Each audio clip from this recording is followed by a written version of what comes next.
আসসালামু আলাইকুম। সবাই কেমন আছেন? আশা করি ভালো আছেন। আমিও ভালো আছি। আজকে আপনাদেরকে যে গল্পটা শোনাবো সেটা কোনো সিনেমা বা নাটকের কোনো গল্প না। এটা আমার জীবনে ঘটে যাওয়ার একটি ঘটনা আপনাদের সাথে শেয়ার করতে চাই। আমি যে এলাকাতে থাকি, আমাদের এলাকায় অনেক সুন্দর ফুটবল খেলা হয়। তো ফুটবলের যে মাঠ আছে না, বিশাল বড় মাঠ, ওটার পাশে আর কি আমাদের বাসা। তো আমি ফুটবল খেলা খুব পছন্দ করি। যখনই ফুটবল খেলা হয় তখনই আমি দেখি। আর ওখানে যারা টিম আছে বিভিন্ন দেশের থেকে আসে, এমনকি যে নিগ্রু তারাও আসে এই মাঠে খেলা করার জন্য। তবে এই নিগ্রু ও নিগ্রুদের খেলাটা আমি খুব পছন্দ করতাম, কারণ ওরা না সেই ফুটবল খেলা খেলতে পারে। তো আমি আবার এখানে কলেজে পড়ি, মাঝে মধ্যে আবার এই যে কলেজে লেখাপড়ার কারণে খেলাটা ঠিক মতন দেখা হয় না। কিন্তু কলেজ যখন ছুটি হয় তখন সোজা আমি এই ক্যাম্পাসে মানে খেলার মাঠের সামনে চলে আসি, শুধু খেলা দেখার জন্য, তার সাথে নিগ্রিরও দেখার জন্য। তো এইভাবে প্রতিনিয়ত খেলা দেখতে দেখতে দেখতে দেখতে যার খেলাটা সবচেয়ে সুন্দর সে হচ্ছে একটা নিগ্রু মানুষ। তাকে আমার খুব ভালো লাগে, প্রায় তারে ফলো করি। কিন্তু একটা জিনিস ফলো করি, যে তারা যে শর্ট প্যান্টগুলো পরে খেলার সময়, এই নেগ্রুটা এতই মানে বড় ছিল, প্যান্টের উপর দিয়েও অনেক কিছু বোঝা যাচ্ছিল। ঠিক আছে, অনেক সময় না ওই লোকটার দিকে তাকাতে গেলেই আমার ওই জায়গায় চোখটা চইলা যায়। ঠিক আছে, তার কারণে আমার আরও অনেক ভালো লাগে। যখন বসে বসে খেলা দেখি, যেভাবে ছক্কা মারে গোল দেয়, মানে কি বলবো, ওই গোল দেখা খেলা দেখা আমার আরও তার প্রতি একটা ফিল চলে আসে।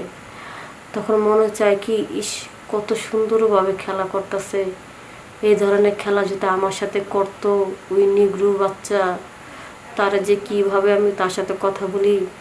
আমার না কথা বলতে অনেক ইচ্ছা করে, কিন্তু ভয় লাগে। তারা অনেক বড় মাপের লোক, তাদের সাথে কথা বলার মতন যে কীভাবে সুযোগ পাবো বুঝতে পারতেছি না। তখন মাঝে মধ্যে যাইয়া, মানে মাঝে মধ্যে তারা যখন হরানো হয় একটু পানি টানি খায়, ওখানে পানি রাখার ব্যবস্থা আছে, তো পানি টানি খায়। তো ওই সুযোগেই আমি কি করলাম, ওই নিগুরুটা যখন পানি খেতেইছে তখন তার সাথে একটু পরিচয় হইলাম, যে ভাইয়া আপনি খুব সুন্দর, মানে খুব সুন্দর খেলেন। আমি সুন্দর না, আমি সুন্দর খেলি, আমি তো কালো মানুষ, কুচকুচে কালো। মানে তাদের ভাষা তারা বলতেছে, তারা আবার একটু বাংলাও বলতে পারে, যেহেতু আমি একজন বাঙালি মানুষ, আমার সাথে কথা বলতেছে, ওরা কম বেশি আমাদের ভাষা বুঝে। ঠিক আছে, কিছুটা বাংলা বলতে পারে আর কি। তো আমি বলছি যে ভাইয়া, এই তো ক্যাম্পাসের সাথেই তো আমার বাসা, যেহেতু আমার বাসায় একটু ফ্রিজের ঠান্ডা পানি খাইতেন ভালো হতো। অফকোর্স, সমস্যা নেই, অবশ্যই অবশ্যই, চলো ওকে। তো আমি কি করলাম, তাকে আমার বাসায় নিয়ে আসলাম, ঠান্ডা পানির সাথে আমি একটু হালকা পাতলা নাস্তাও দিলাম। ঠিক আছে, একটু কফি দিলাম বা বিস্কুট দিলাম। তো খাইলো, তার খুব ভালো লাগলো। তো এভাবেই মানে তার খেলাধুলা, তার চাল চলন দেখার পরে নেগ্রোর প্রতি জানি কেমন আমি একটা ক্রাশ খেয়ে গেছি গা। মানে কি বলবো, আসলেই ওদের মন মানসিকতা এত সুন্দর, আমরা বিদেশি মানুষের সাথে না মিশলে বুঝতে পারবো না। আসলে আমি মনে করি কি, এই আমাদের বাঙালিদের মধ্যে যে এত জিলাপি প্যাস, কিন্তু তাদের সাথে কথা বলার পরে আমার কাছে মনে হলো ওদের মনটা একেবারে ফ্রেশ, ওদের ভিতরে কোনো জিলাপি প্যাস নাই। ঠিক আছে, পরে তো ইয়ে করলো, আমি বললাম যে ভাইয়া একটু ফোন নাম্বারটা দিলে ভালো হতো। অবশ্যই অবশ্যই নাও। পরে ফোন নাম্বারটা দিল, দেওয়ার পরে সে তার খেলায় ব্যস্ত। অনেক দিন পর্যন্ত আমাদের এখানে খেলাধুলা হয়েছিল। যখন এই খেলা হয়, ঠিক আছে, তখন আমাদের এখানে হয়। এখন খেলাধুলা করার পরে যখন সে ফ্রি থাকে, আমার সাথে ভিডিও কলে কথা বলে। তো আমার খুব ভালো লাগে যে এত সুন্দরভাবে সেই কথা বলতেছে।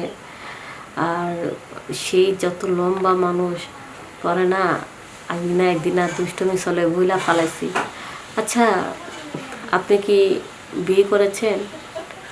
হ্যাঁ বিয়ে করেছি। পরে আমি বললাম, আয় হায় বিয়ে করেছেন, বউ কি আপনার মতন লম্বা চোলা বড় সড়ো? কেন? আমি বললাম, কিছু মনে করবেন না, আমি শুনছিলাম এই আপনাদেরটা নাকি অনেক বড় হয়। হ্যাঁ আমাদেরটা সেই জিনিস, অনেক সুন্দর। পরে আমি বললাম, তাহলে বউ একটু বড় সড়ো বিয়ে করেন, না তো বউর কষ্ট হয়ে যাব না? না কষ্ট হবে না, আমরা কষ্ট দিই না, আমার বউ আমাকে ভীষণ আদর করে। তখন আমি বললাম, সত্যি আপনারা কষ্ট দেন না? না, আমাদের সাথে যদি একবার তুমি সম্পর্ক করো আসলে বুঝতে পারবা আমরা অনেক ভালোভাবে আনন্দ দিতে পারি, সুখ দিতে পারি।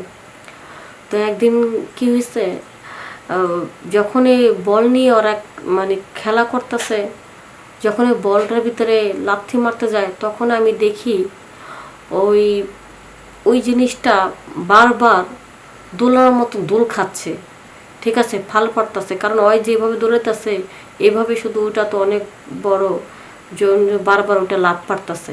হ্যাঁ, কিন্তু সবাই তার খেলা দেখার পাগল, আর আমি শুধু তার ওইটা দেখার পাগল। ওইটা দেখতে দেখতে হঠাৎ করে না, মানে নেগ্রোর সাথে কথা বলতে বলতে বলতে বলতে একদিনকার রাত্রে আমি স্বপ্ন দেখি যে নেগ্রো আমাকে অনেক আদর করতেছে মন ভইরা। কিন্তু যখনই নেগ্রো পুরো শরীরটা যখন ছাইড়া দিছে, যখনই পুরো ভর করছে আমার উপরে, গভীর কাজে লিপ্ত হয়েছে, তখনই আমি এমন একটা চিৎকার দিছি ব্যথার যন্ত্রণায়, এক চিৎকার আমার ঘুম ভেঙে গেছে গা। তখন আমি চিন্তা করলাম, আয় হায় নেগ্রোটা বলে খুব মজা, ও তো খুব কষ্টকর, আমার ভয় লাগতেছে। তারপরে নেগ্রোর সাথে কথা বলতে বলতে বলতে বলতে একদিনকে নেগ্রো আমার প্রতি অনেক দুর্বল হয়ে গেছে, আর নেগ্রো আমারে খুব পছন্দ করতেছে। তখন নেগ্রো আমারে বলতেছে যে নেই, তাহলে আজ একদিন তোমার সাথে একটু সময় কাটাই। পরে আমি বলতেছি, আমি তো স্বপ্ন দেখছি খুব খারাপ, ভয় লাগে। ভয় নেই। পরে নেগ্রো যখন রেস্ট নেয় তখন আমি বললাম, ঠিক আছে আপনি খেলার ফাঁকে যখন রেস্ট নেবেন আমাদের বাসায় চলে আসেন। তখন আমাদের বাসায় চলে আসছে নেগ্রো। মাঝে মধ্যে তো আসেই পানি টানি খাওয়ার জন্য, এটা সেটা, ওই ফাঁকে ফাঁকে আমার সাথে দেখা করে খেলার ফাঁকে ফাঁকে। যখন একটু বেশি সময় পায় তখন একটু রেস্ট নেয়। তো রেস্টের সময় আমারে ভালোভাবে এত সুন্দরভাবে আদর করলো, আমি তো প্রথম ভয়ই পেয়েছিলাম যে না জানি কত কষ্ট আর কত ব্যথা দেব। কিন্তু কষ্ট হয়, তবে বেশি একটা কষ্ট দিই না, আদরের সাথে কষ্টটা দেয়, যেটা যে কষ্ট করলে মজা লাগে আর কি, সেই ধরনের কষ্টটাই আমাকে দেয়, তেমন একটা ব্যথা দেয় না। আমার কাছে খুব ভালো লাগে সত্যি। ওদিনকে নেগ্রো যে আমাকে মজাটা দিছে, যেটা আমি কোনোদিন ভুলতে পারুম না, সারা জীবন নেগ্রোর কথা আমার মনে থাকবো।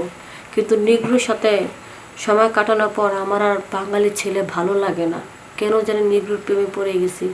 যতদিন পর্যন্ত নেগ্রো খেলাধুলা করেছে ততদিন পর্যন্ত আমি নেগ্রোর সাথে খেলাধুলা করেছি, সময় পাইলে আমার সাথে সময় কাটা যায়।